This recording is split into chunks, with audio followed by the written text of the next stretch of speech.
On a blistering afternoon in Ouagadougou, the heat clung to the walls of the presidential palace like a second skin. Most of the staff had long gone home, leaving only the dull hum of the ceiling fan and the slow ticking of an antique clock. Alone in his study, President Ibrahim Traoré sat behind his desk, a sealed metal box open before him like a wound. It had been discovered just hours ago, accidentally unearthed behind a forgotten panel during renovations of the National Treasury. Room. The aide who brought it could barely conceal his nerves. "Mr. President," he'd said, voice low, "the workers thought you should see this immediately." Now, under the fan's lazy rotation and the growing shadows of early evening, Traoré examined the contents with mounting unease. The most damning piece was a hand-drawn map, detailed, deliberate, of Burkina Faso's northern regions, but it was unlike any he'd seen. Marked across the landscape were gold deposits, massive ones, unlisted in government records, absent from every official geological survey. And then, in the margin, a familiar signature. Thomas Sankara, Burkina Faso's martyred revolutionary, scrawled beside it in bold, urgent script. "This is our true power. Show no one. Their knowledge of this would end our freedom. When the time is right, when a leader of courage emerges, this will be our path to true independence." Traoré sat back, eyes burning, heart pounding. If this map was genuine, and Sankara was never one to exaggerate, it meant Burkina Faso's gold reserves were at least 3 times what had been officially reported. This wasn't a discrepancy. It was a hidden inheritance, a weapon disguised as dirt. With it, they could cancel foreign debt, build hospitals, reclaim sovereignty, end decades of servitude to IMF austerity and Western aid. But if word leaked prematurely, the door creaked open. Yacouba Ouedraogo, his young economic advisor, stepped in carrying a stack of reports. "I brought the IMF review you asked for, but you seem preoccupied." Traoré hesitated. In 7 months as president, he'd learned to guard information like a man guards his breath underwater. Western intelligence had ears in every corridor, installed through decades of neocolonial maneuvering. But Yacouba had proven himself. He'd refused 6-figure offers from French firms to serve his homeland. "Come here, Yacouba," Traoré said softly, gesturing him over. "Tell me what you see." Ouedraogo bent over the desk. His eyes widened. The Djibo region, the Gourma mountains, these areas were written off as barren, or too unstable to explore. Traoré nodded grimly. "Areas, I might add, where French special forces have maintained a curious presence for years." Their eyes met. Something passed between them. Fear, understanding, and perhaps resolve. "We need to verify this," Ouedraogo said finally. Quietly, discreetly, no ministries, no foreign contractors. "Agreed," Traoré said. "Assemble a small team. People you trust with your life." "Dr. Zida," Ouedraogo offered without hesitation. "He studied in Russia, turned down lucrative contracts to return here. He answers only to the soil." "Good. We leave in 3 days. No official convoy, no uniforms. We travel as civilians." As Yacouba slipped away to make covert arrangements, Traoré turned back to the map. It explained everything. The coups, the assassinations, the foreign military bases masquerading as counter-terrorism. Sankara had known. They had killed him for it. 3 days later, pre-dawn, Ouagadougou Traoré stepped out of a side entrance at the presidential residence, dressed in plain clothes. No insignia, no entourage, just another Burkinabe man blending into the dusty pre-dawn hush. A nondescript SUV idled nearby. Inside sat Ouedraogo, Dr. Zida with a steel case of equipment, and 2 loyal military officers in civilian garb, Captain Sawadogo and Lieutenant Uya, all. "Preparations complete," Ouedraogo said. "We've released a cover story. Illness, private rest day. Only the Prime Minister knows the truth." Traoré nodded. "Djibo is 5 hours if we avoid checkpoints. I can conduct preliminary tests on site," Dr. Zida said, tapping his case. "Portable X-ray fluorescence tools. We'll get a good enough reading. Northern Burkina Faso, en route to Djibo. They avoided the main roads, skirting military and French patrols. The capital's concrete maze gave way to dry savanna, then rugged terrain. In these so-called security zones, marked red on foreign maps. They passed villages where children played in dirt and women hauled water under a blistering sun. These people see more French soldiers than government doctors, Captain Sawadogo muttered. By mid-afternoon they reached the coordinates, just hills and brush to the untrained eye. But to Zita, it was the spot. The coordinates match perfectly, he confirmed. They set up a modest camp like any ordinary geological team. Zita began testing soil and rock samples. The others kept a quiet perimeter. Then, dust in the distance. A vehicle approached slowly. Captain Sawadogo raised his binoculars. Local truck, 2 passengers. Everyone tensed, hands near weapons. The truck stopped 50 meters away. Out stepped an old man with a wooden staff, followed by a younger companion. "Visitors are rare. Here," the old man called out in Moray, the local tongue. "Especially important ones who disguise themselves as ordinary men." Traoré stepped forward, eyes narrowing. "How do you know who I am?" The old man smiled, revealing missing teeth. "The president of Burkina Faso does not travel to Djibo for routine surveys. You've come for what lies beneath. What's been hidden from your people for generations?" A heavy silence fell. The man walked closer, steady despite age. "I am Bationo," he said, bowing slightly. "My grandfather was a spiritual custodian of this land. He knew what slept beneath this earth long before any map." Traoré said nothing, but he knew. The past was waking up. During the time of the French occupation, it was said, "When the colonizers come, do not remain exposed. Nightfall brings more than darkness. It brings danger." Against the objections of his security chief, Traoré made the decision to follow the elder Bationo to his village, a small cluster of traditional homes about 4 kilometers away.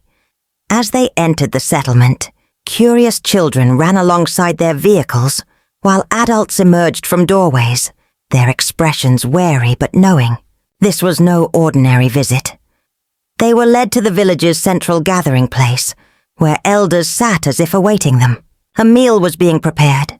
Traoré was offered the place of honor. Protocol dictated discretion, but it was clear. The villagers already knew who he was. "How did you know me?"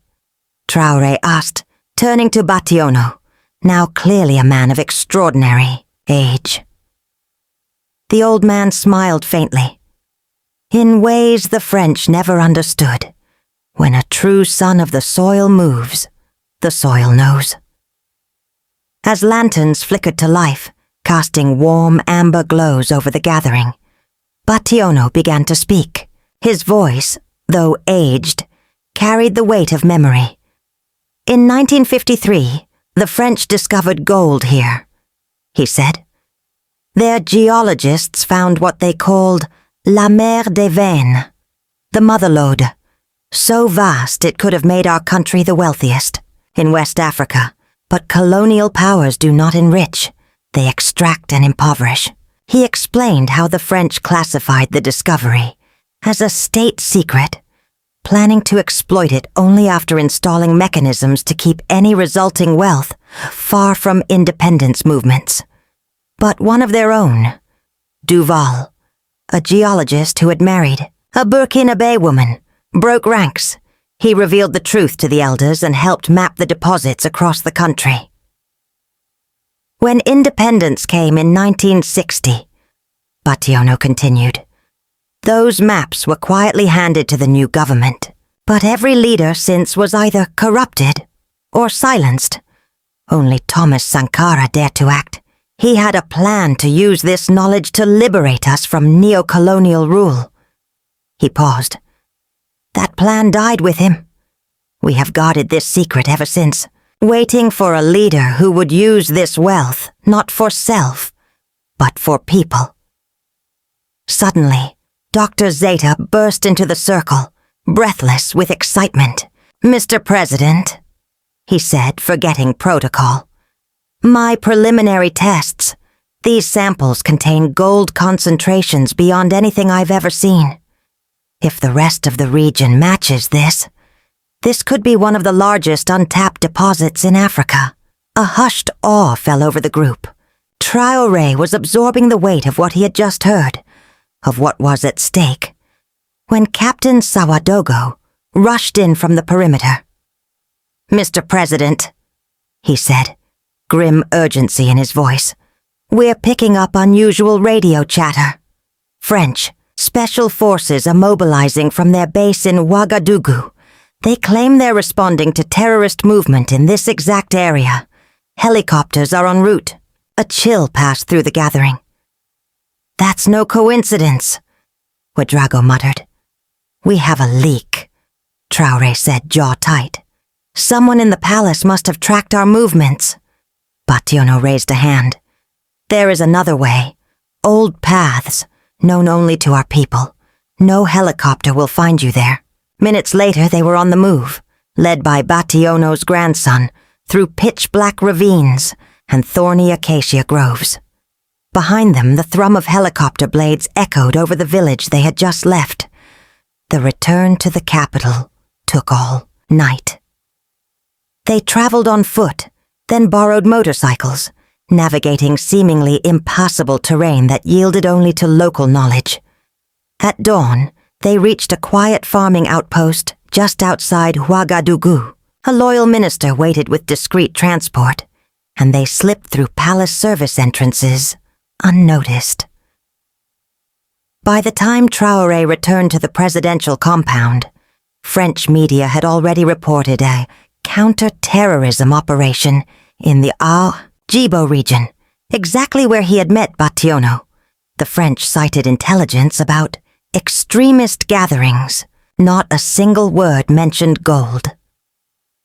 Traoré immediately convened a meeting with his inner circle. Security Chief Ouedraogo, Finance Minister Kabori, and Defense Minister Sankara, named in honor of the martyred revolutionary, spreading the map across a secure conference table. Traoré began. "This map shows deposits that could transform our country. But the French know. Somehow, they know. And they'll do everything to stop us." "How did they find out so fast?" Kabori asked. "There's a leak," said Ouedraogo. "Someone close, feeding foreign interests." Traoré nodded. "We'll find them. But first, we move. We secure the reserves." Defense Minister Sankara leaned forward.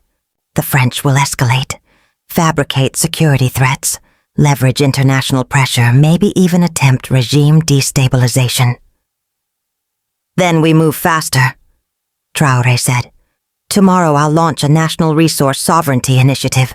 All undocumented mineral deposits will be declared national treasures, under direct presidential protection." Kabori looked troubled. "The backlash will be immediate. Sanctions, banking freezes, development loan cancellations." "We've prepared," Traoré replied calmly. "Our strategic agreements with China and Russia will carry us through the storm, and once we begin extraction, we'll hold leverage that no Western power can ignore." As the meeting adjourned, Traoré kept Ouedraogo behind. "Find the traitor. Maurice. They're still close, still listening." Ouedraogo nodded. "I already have my suspicions, Mr. President." That night, unable to sleep, Traoré stood on his balcony, gazing across the glowing capital. Below him, the lights of Ouagadougou flickered like the gold buried beneath the earth, gold long denied to the people it belonged to. His encrypted phone buzzed. Only 5 people knew that line. "Mr. President." Ouedraogo's voice came through, tense.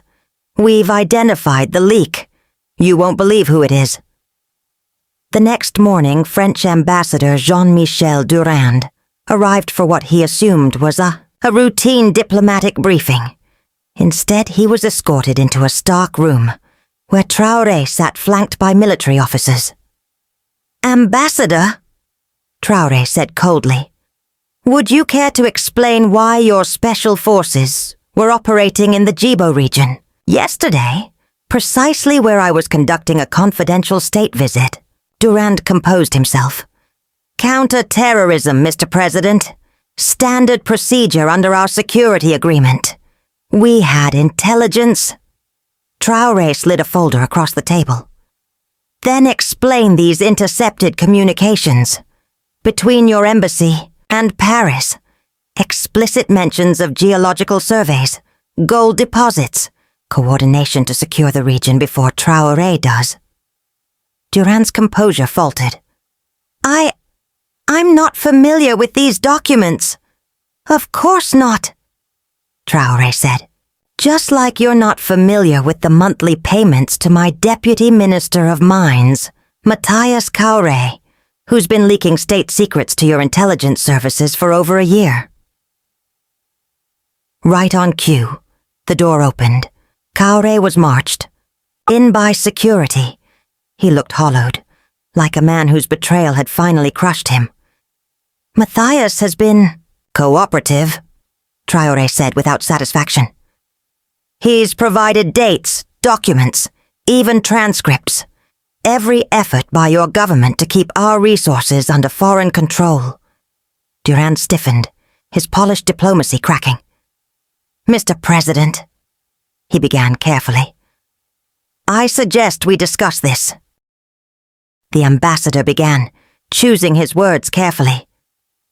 "Our countries have enjoyed a long-standing relationship. Yes," Traoré interjected calmly but firmly. "A relationship where you take and we give.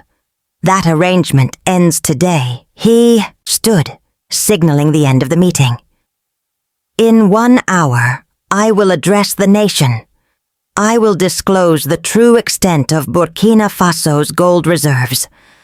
I will announce the nationalization of all undocumented mineral deposits, and I will present evidence of your government's actions that undermine our sovereignty." The ambassador's composure faltered. "You can't do this. The economic repercussions, the consequences of not doing it would be far greater." Traoré replied evenly. "My people live in poverty, while unimaginable wealth lies beneath their feet. That ends now." As the ambassador was quietly escorted out, Traoré turned to Ouedago. "They will retaliate. Expect sanctions, isolation, perhaps even attempts at destabilization." Ouedago nodded, resolute. "We are prepared, sir." 1 hour later, Ibrahim Traoré stood before the cameras, not just addressing Burkina Faso, but the world. Behind him, the national flag draped the stage, red for revolution, green for abundance, and a yellow star for the country's mineral wealth. Today, that symbolism would take on new meaning. "Citizens of Burkina Faso," he began, his voice steady and unwavering. "Today marks a turning point in our history." He held up an old map, created during the colonial era, preserved in secret, and recently verified by Dr. Zeta. "This document reveals gold reserves in our land 3 times larger than official records have ever acknowledged. This gold belongs not to foreign companies, but to you, the people." His tone gained strength. "For too long, powerful nations have nurtured the illusion that we are poor, that we require their aid, their loans, their conditions. All while, they knew the truth, that under our soil lies enough wealth to lift every village, to build schools, hospitals, roads, enough to free us from dependence." He paused. "Today I declare these resources national treasures, protected by the state, No foreign corporation will extract our wealth without equitable compensation. No external power will dictate how we manage what the earth has given us. Simultaneously, encrypted files were released online. Secret geological surveys conducted. Without disclosure, intercepted communications between foreign intelligence services and private interests, internal financial projections forecasting how Burkina Faso's independence would disrupt foreign economies. I do not take this decision lightly, Traoré said. I am aware of the forces that may rise against us, but I ask you, if we do not stand for our sovereignty now, when will we? If we do not claim what is ours, who will? The international backlash was swift. France recalled its ambassador and suspended all development assistance. The IMF halted its loan programs. Western media labeled Traoré an authoritarian, a destabilizer. But something unexpected followed. In neighboring countries, leaders took notice. Mali, Niger, and Guinea began reassessing their mining contracts. Some launched their own resource sovereignty campaigns. China extended offers of technical support. Russia proposed security partnerships to guard domestic mining sites. Most importantly, the people of Burkina Faso rallied. Massive demonstrations filled Ouagadougou in support of their president. When foreign banks froze state accounts, local communities pooled resources to sustain critical services. When foreign engineers left, Burkinabe students abroad returned, bringing home their knowledge and determination. 6 months later, the first gold was extracted under full national management in the Atjibo region. The quantity and purity exceeded expectations. President Traoré established a sovereign wealth fund, directing 70% of mining revenues to education, healthcare, and infrastructure. In the same village where he had once met Bationo, he ordered the construction of the country's most advanced technical college, dedicated to geology, mining, and sustainable development. Bationo passed away peacefully, 2 months after the historic announcement, never witnessing the college's completion. But his grandson would become one of its first students. When Traoré visited the site a year later, he watched as Burkinabe workers, not foreign contractors, managed the entire operation. The young man approached him. My grandfather didn't live to see this, he said, but he always believed the day would come. He used to say the true treasure of Burkina Faso wasn't the gold. It was the courage to claim it. Traoré nodded, eyes fixed on the horizon. Your grandfather was right. The gold was always there, waiting. All we needed was the will to stand and say, this belongs to us. As the sun set over the mountains of Djibo, casting a warm golden glow across the land, Ibrahim Traoré understood. The wealth beneath the soil was immense. But what mattered more was the rising spirit of a nation, a people rediscovering not only their resources, but their rightful place in the world. The true national treasure was not just gold. It was the unshakable belief that the future belonged to them.